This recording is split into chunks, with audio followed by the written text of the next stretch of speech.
Est-ce qu'on reparle aujourd'hui d'Avatar 2? Oui, mais pas que. Salut à tous, ici Reg et bienvenue dans cette nouvelle vidéo. On va parler des meilleurs films de James Cameron. On va faire le top 8 de ces films en sachant qu'il lui reste probablement, comme il a lui-même dit en interview, 3 films à faire dans sa vie, donc des suites au film Avatar. Il veut finir sa carrière sur Avatar. Mais je me suis dit qu'un top pourrait être marrant parce que comme vous le savez, Avatar 2 est sorti la semaine dernière et en plus de ça, j'ai fait 2 critiques sur le film que vous avez beaucoup aimé et j'aime bien justement les dialogues qu'on a eu dessus parce qu'il y a plein de points intéressants à aborder. Mais globalement, je trouve que les cinéphiles entre guillemets ont beaucoup apprécié le film. Le grand public un peu plus divisé d'après moi. C'est un classement absolument subjectif. J'attends votre classement dans les commentaires évidemment. Et je ne vais pas vous mentir, c'est de loin le classement le plus difficile que j'ai dû faire pour la chaîne depuis son existence. Vous allez voir, c'est beaucoup trop compliqué. Mais avant de commencer cette vidéo, j'aimerais vous parler d'un truc qui est très représentatif de l'amour de la science-fiction qu'a James Cameron. J'ai été contacté par Novium pour vous présenter un objet digne justement de science-fiction. C'est une entreprise qui réinvente les objets du quotidien avec un design unique afin justement de booster votre créativité. Voici le stylo Overpen qui est inspiré de l'espace. Vous pouvez justement l'installer ici comme ça et il tient et tourne même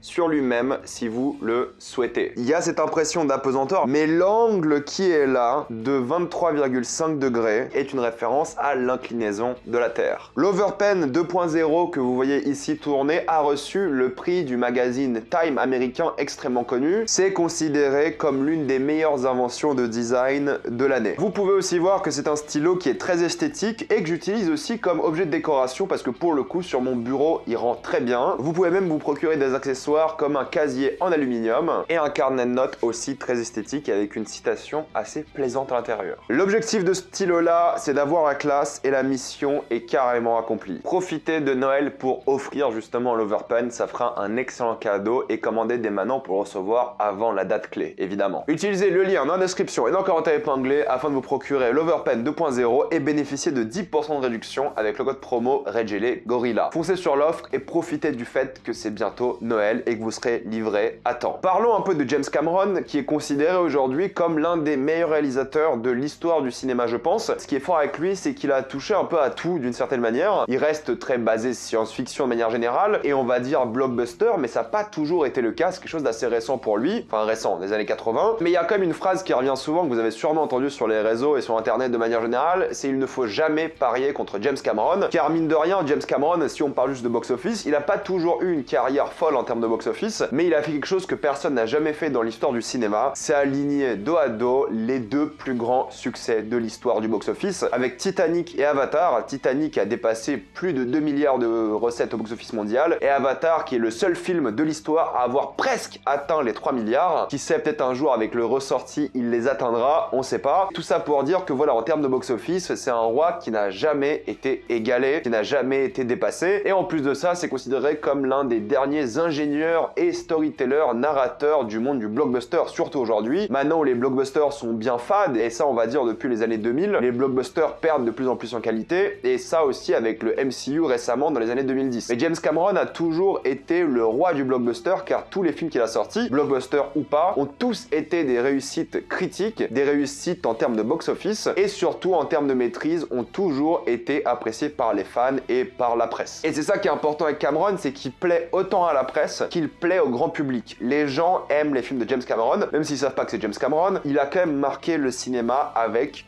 quasiment tous ses films en fait. Quasiment tous ses films sont cultes, quasiment tous ses films sont légendaires, à quelques exceptions près, on va en parler après, mais le mec a vraiment mis sa patte sur l'histoire du cinéma depuis maintenant plus de 40 ans, et ce qui est fort avec lui, c'est qu'en plus d'être justement, comme je vous l'ai dit, un réalisateur, c'est un peintre, c'est un décorateur, c'est un monteur, c'est un ingénieur aussi, enfin, le gars est allé au fin fond de la Mariana Trench, à 12 000 mètres dans l'océan grâce à une équipe qu'il a créée d'ingénieurs. Et lui aussi fait partie de ces ingénieurs-là, mais c'est aussi un narrateur, un storyteller. Le but de James Cameron, c'est raconter des histoires et il a toujours fait un truc extrêmement important qui a fait avancer l'histoire du cinéma pour toujours. Et c'est pour ça qu'on dit que James Cameron a toujours 10 ans d'avance, c'est qu'il a toujours poussé la technologie à son maximum. Là où beaucoup de cinéastes se contentent de faire des films avec les moyens du bord, Cameron non. Il a toujours voulu aller plus loin. On l'a vu dans toute sa carrière, que ce soit soit avec des films comme Abyss, Titanic ou même Avatar. Et là même Avatar 2, ce qui est fort, c'est que ça fait depuis 2017 qu'il est en train de filmer la saga Avatar, enfin la suite, parce que technologiquement, faire un bon film et avancer le monde du cinéma, ça prend du temps. Et lorsque vous voyez Avatar 2, qui est considéré d'ailleurs maintenant comme le film le plus cher de l'histoire à 460 millions de dollars, vous voyez déjà que c'est à des années-lumière d'avance sur tout ce qui se fait avec la compétition, sur tout ce qui se fait d'un point de vue technologique par rapport à la compétition. Tout est parfait en termes d'effets spéciaux dans le film et tout est parfait d'un point de vue technologique. Il n'y a aucun échec dans le film, de ce point de vue-là en tout cas. Donc c'est pour ça que Cameron est extrêmement apprécié, c'est qu'il a sorti aucun mauvais film et j'irais même plus loin, c'est qu'il a fait que des grands films cultes et mémorables et surtout qu'il pousse le médium du cinéma plus loin, ce qui n'est pas le cas de beaucoup de réalisateurs aujourd'hui. Et ça, c'est assez unique dans le monde du cinéma, c'est quasiment le seul à le faire. Je sais que je suis un peu en train de lui cirer les pompes, hein, mais la vérité est que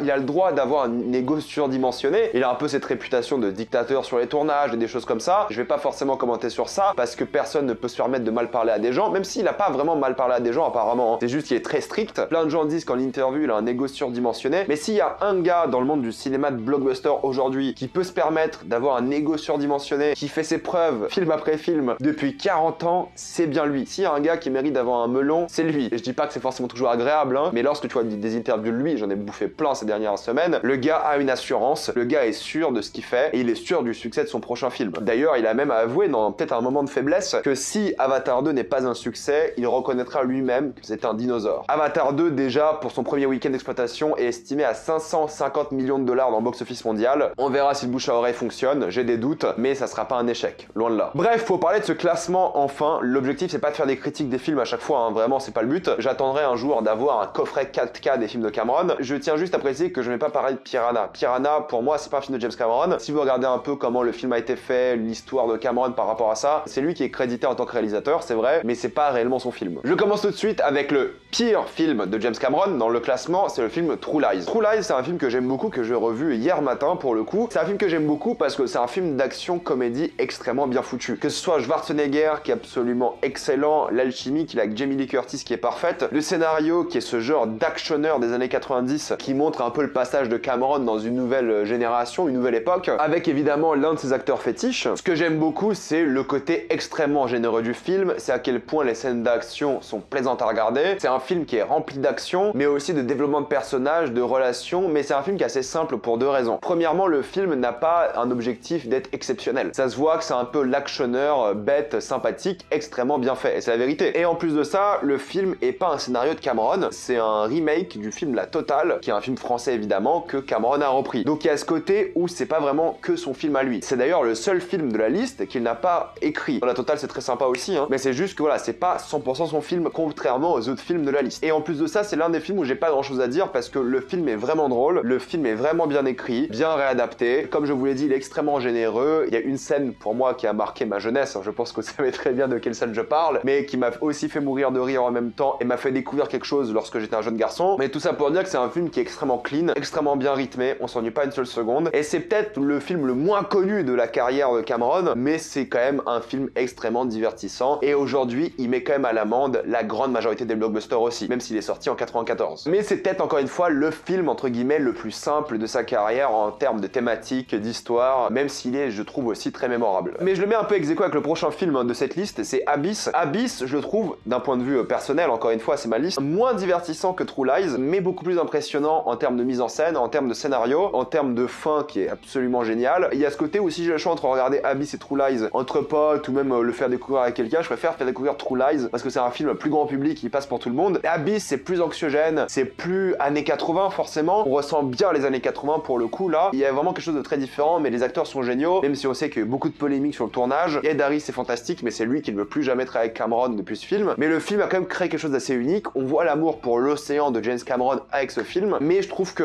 il a un peu mal vieilli. Je l'ai revu il y a 2 jours. En termes d'effets spéciaux, clairement là c'est complètement différent, hein, c'est l'époque, hein. Mais il a quand même essayé de pousser le médium avec ce film le plus loin possible. Il a quand même essayé d'impressionner avec ce film. C'est extrêmement bien mis en scène aussi. Encore une fois, c'est très bien écrit. Le problème que j'ai avec ce film, c'est que oui, c'est un peu long, je trouve, et c'est pas le film dont je vais le plus me rappeler. Je trouve qu'il y a plus de scènes mémorables dans True Lies, mais d'un point de vue de l'achievement de James Cameron, en termes d'accomplissement, je trouve quand même que Abyss est plus impressionnant. Je trouve qu'il est plus ingénieux. Je trouve que c'est un meilleur film, tout simplement, mais c'est pas celui que je préfère personnellement. C'est juste que je le mets un peu un cran au-dessus parce que c'est plus impressionnant en tant que fan de Cameron, Cameron que True Lies qui est un scénario adapté, des choses comme ça. Mais encore une fois, tous les films de la liste sont vraiment très bien, mais c'est juste que celui-ci, bah, j'ai un peu plus de mal à rentrer dans l'histoire d'Abyss, à être submergé par ses thématiques, à m'attacher au personnage que d'autres films de sa filmo. C'est juste que c'est pas mon truc à moi, quoi. Ensuite, Terminator. Écoutez, moi j'ai aussi un peu de mal avec Terminator 1 sur certains aspects. Encore une fois, gardez en tête que c'est parmi l'un des plus grands films de l'histoire du cinéma et je comprends pourquoi. Il est extrêmement bien écrit, il ne loupe pas une seule scène, chaque scène a une vraie utilité, chaque ligne de dialogue est parfaite, les développements de personnages sont géniaux, tout est quasi parfait dans ce film, il est tellement bien écrit, tellement serré on va dire en termes de scénario, en termes de mise en scène, tu vois que c'était un film un peu fauché et il en a fait quelque chose d'extrêmement mémorable, d'extrêmement marquant et il en a fait vraiment l'une des histoires les plus folles et cultes de l'histoire du cinéma, un scénario de dingue et en termes de réalisation, on est pour moi sur un film d'horreur, ou presque. Les personnages sont extrêmement attachants, ils ont révélé plein de stars avec ce film, mais c'est juste que pour moi en fait, le problème que j'ai avec ce film là, c'est pas qu'il est mauvais, je l'adore, hein, et je pourrais le revoir plein de fois, mais c'est un film quand même très produit de son époque, début des années 80, et je trouve qu'il a un peu mal vieilli, là où la suite de Terminator hein, n'a pas du tout vieilli. Je trouve que ça reste, si on regarde Terminator 2, qui est le prochain de la liste, l'un des plus grands films d'action de l'histoire du cinéma, et l'une des plus grandes suites de l'histoire du cinéma. Mais là où je vais tricher par rapport à Terminator 2, c'est que je trouve peut-être Terminator étant un meilleur film d'un point de vue objectif, mais je préfère largement Terminator 2. Mais là où je vais tricher par rapport à mon classement, c'est qu'à partir de là, à partir de Terminator 2 jusqu'à la fin du classement, pour moi c'est quasiment impossible de départager. Pourquoi je vous dis ça? C'est que chaque film à partir de maintenant a apporté une vraie pierre à un édifice qu'est l'histoire du cinéma, et en termes d'appréciation, j'adore ces films, tous hein, les prochains de la liste, de manière très différente chacun, mais j'arrive pas à les départager. C'est impossible pour moi. Tous ceux qui viennent maintenant, surtout Avatar 2, j'y ai beaucoup réfléchi, j'arrive pas à les départager, c'est impossible. Terminator 2 pour moi, c'est la quintessence du film d'action, c'est presque le film d'action parfait, il y a tout ce qu'il faut où il faut, il y a ce mélange de science-fiction, de one-liner, c'est le film pur produit d'action des années 90, c'est extrêmement divertissant, c'est extrêmement ingénieux, ça repousse encore une fois les limites de la technologie, ça crée une histoire qui est engageante, des scènes extrêmement cultes et mémorables, des personnages que tu peux citer sans arrêt, des moments mythiques, enfin c'est l'actionneur, enfin entre guillemets l'actionneur, pur film d'action de l'histoire du cinéma pour moi. Pour moi il y a une sorte d'avant et après Terminator 2. Il a vraiment marqué quelque chose et pareil pour Aliens, Alien 2 le retour je crois en français, qui est pour moi je pense aujourd'hui mon préféré de la saga, même si j'aime beaucoup le premier évidemment qui est plus basé sur l'horreur et l'ambiance, mais le côté marine, le côté action mélangé à plein d'aliens, il y a un truc extrêmement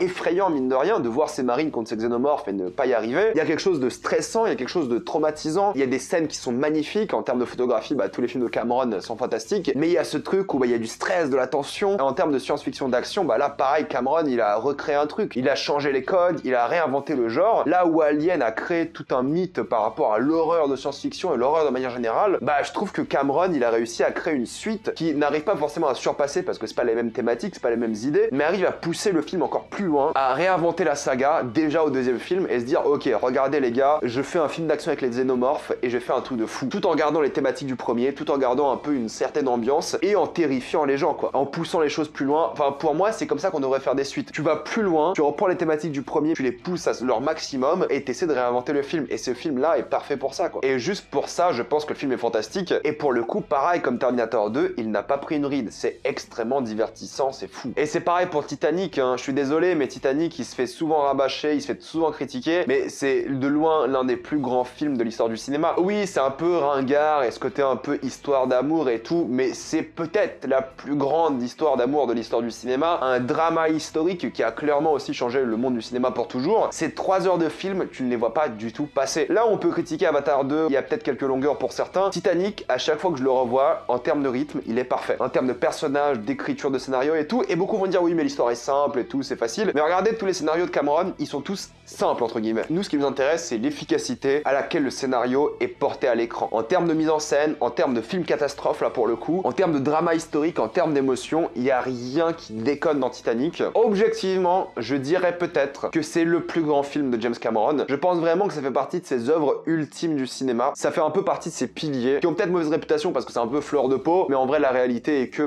oui, en termes de scénario, en termes de réal, en termes encore une fois de technologie, en termes de montage, en termes de rythme, en termes de musique, musique, il y a rien qui va pas quoi. Et plus que ça, je dirais que tout est porté à son maximum. L'alchimie entre les personnages, leur écriture, le développement, l'émotion. Moi, je suis toujours ému devant Titanic. Je lâche toujours ma larme à la fin. C'est pas pour rien que c'est l'un des plus grands films de l'histoire du cinéma. Hein. En termes d'accomplissement, c'est une œuvre d'art quoi. Et je pense qu'objectivement, c'est le meilleur film de Cameron. Je pense que c'est un peu son chef-d'œuvre éternel. Mais bordel, que j'aime ces deux films qui sont sortis après aussi. Avatar 1, je l'ai vu 3 fois cette année avant de préparer la critique du deuxième. Et putain, pareil en termes de rythme, en termes de mise en scène, en termes d'idées. Et scénario simple encore une fois, très manichéen, tout ce que vous voulez. J'en ai beaucoup parlé sur la chaîne, j'ai des critiques d'Avatar 1, mais ça passe comme une lettre à la poste quoi. C'est tellement bien foutu, tellement bien rythmé, le monde qui a été créé. Je comprends pourquoi Cameron il veut faire sa saga Avatar, c'est que c'est son bébé quoi. Là il a créé un monde et il veut l'exploiter le plus possible. Et pour moi Avatar 1, Avatar 2, c'est des films qui sont pas parfaits hein, mais qui sont tellement bien, tellement forts parce qu'il a créé un monde et c'est l'un des seuls gars de l'histoire du cinéma qui s'est dit vous savez quoi, je vais créer un monde, créer ma saga et ça va être mon bébé. C'est un peu ce qui était fait avec Star Wars à l'époque, mais là c'est plus ancré sur une planète déjà, c'est plus précis. Le gars a créé une faune et une flore, le gars a créé des coutumes, des cultures, c'est pas le même récit, c'est différent, je dis pas que c'est mieux ou moins bien, mais Avatar là, la manière dont Cameron l'a créé, la manière dont il a créé ses personnages, son monde, le deuxième film qui est bien plus contemplatif que le premier, qui est plus un film d'action, la manière dont il a bâti la mise en scène, cette technologie avec son équipe, je pense qu'on est parti, s'il continue dans cette direction là, et s'il arrive à se réinventer à chaque film, on est parti pour peut-être, voilà, l'une des plus grandes sagas de l'histoire du cinéma, parce que ça viendra de l'esprit d'un homme, et ça n'existe quasiment pas. C'est absolument son bébé, il y a rien à dire là-dessus, c'est son bijou à lui, et on est parti pour de très grands moments par la suite. J'en ai beaucoup parlé sur la chaîne de ces deux films-là, mais on est sur quelque chose d'unique, et je pense que dans le monde du cinéma, on reverra très rarement ce genre de choses. Une histoire originale, adaptée de rien du tout, qui sort du cœur d'un homme, du cerveau d'un homme, et qui a été mise en scène d'une manière spectaculaire, et que les gens vont voir, quoi. C'est pas un échec, quoi. C'est ça qui est fou. C'est qu'il y a plein de films comme ça, de créateurs qui n'ont jamais leur potentiel accompli, parce que justement, bah oui, bide ou des choses comme ça, mais là, c'est des films que les gens aiment, et croyez-moi que 2020 est la décennie d'Avatar, et ça remet encore une fois, à chaque fois qu'on voit un film Avatar, hein, le 2 par exemple là, ça remet en question notre perspective des blockbusters quoi. Quand tu vois ça, tu dis putain, le prochain blockbuster que je dois aller voir c'est Ant-Man 3 quoi. Oh la dépression, enfin c'est normal, des films comme Avatar 2, bah tu prends des années à les faire, et Cameron fout la honte à tous les blockbusters qui sont sortis ces dernières années, et va foutre la honte à tous les blockbusters qui vont sortir dans les années qui viennent, quasiment tous hein, jusqu'au prochain Avatar, à quelques exceptions près. Donc oui, enfin c'est un gars qui est tellement fort, et je sais que là je l'ai complètement tiré les pompes tout le long de la vidéo, mais j'ai redécouvert son cinéma ces dernières années, j'ai revu tous ses films d'un œil nouveau, et le fait d'avoir vécu